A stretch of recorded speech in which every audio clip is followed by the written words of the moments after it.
Yo, what's up mga master? Mark Music here. May nagtatanong dito, ano ba yung tinatawag na chord progression?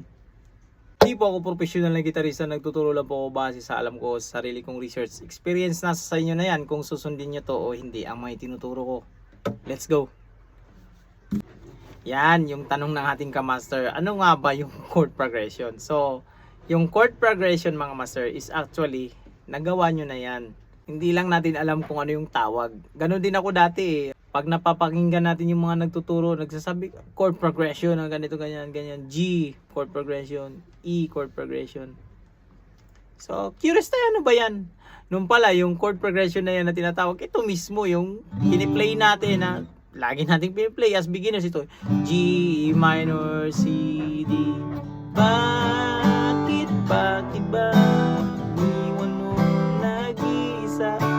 Yan, ganyan. So, yung chord progression nito is meron siyang 1, 6, 4, 5. At yung mga number na yan marami na akong turo about dito, yung tinatawag na Nashville system, yan yung ibig sabihin sa number na yan. So, sa family chords ng G, ito, is meron tayong G, A minor, B minor, C, D, E minor, at F sharp diminished. Ito yung kanyang napapaloob sa family chords ng key natin na G. Kaya ako sinabi kanina na yung chord progression natin is 1, 6, 4, 5 is tinutukoy doon yung mga number dito sa taas, yung mga degree number niya or yung mga Roman numeral dito sa taas.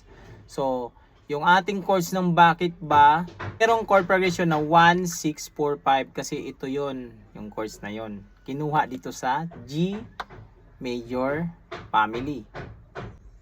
At napakahalaga yung mga number na matutunan kasi pag mag-transpose ka, example, key natin is C, chord progression is 1, 6, 4, 5.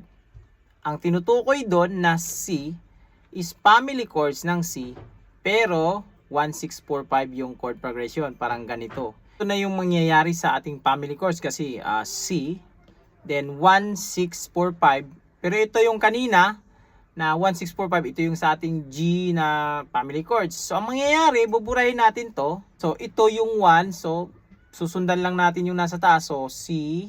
Yan. Mahirap magsulat mga master, pero tignan nyo na lang yan dyan. So, A minor. Ito ay F. Ito ay G. Yan.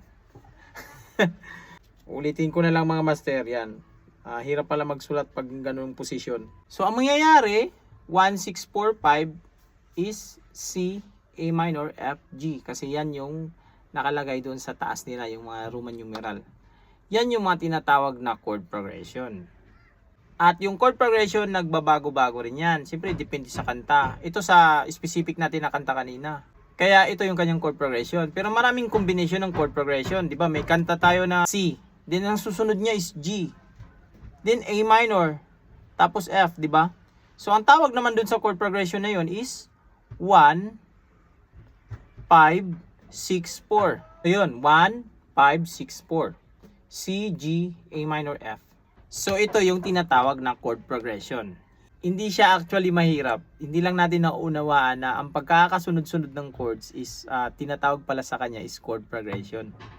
Na dati, ang sinasabi lang natin, ano yung piniplay mo? Family chords ng G. Yan. Pero ito yung ginawa nating chords. At may chords din tayo na ganito. Ano yung piniplay mo? Family chords ng G. Yan. Pero ito pala yung tinatawag na chord progression. Yan.